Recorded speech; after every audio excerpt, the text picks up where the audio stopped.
So how can you make an app from the Google Sheets on the iPhone? Let's get started. I'm going to show you exactly how you can do this. So if you don't want to miss videos like this one in the future, make sure you subscribe so that way you're going to stay on the top of the iPhone game.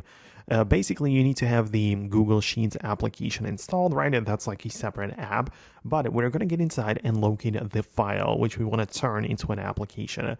So you can find any of your files in there. Click on the three dots and tap on the copy link button.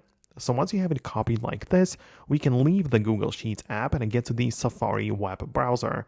So when you go in there, just open it up within like new tab, paste the link and go to the page so you can open it up, right? So essentially we just accessed the very same page or very same document, but through the internet, like through the Safari web browser. However, now we tap on the three dots, click on a share, and this will give us the ability to click on add to the home screen. So you can do it like that. You can change the title for it, but then make sure that the open as web app is enabled, right? So it's not going to behave like a bookmark, but it's going to behave as if it were a separate standalone app. So when you add it like this to the home screen, you can tap on it like that. You can see that it doesn't show like Safari tabs or anything like that.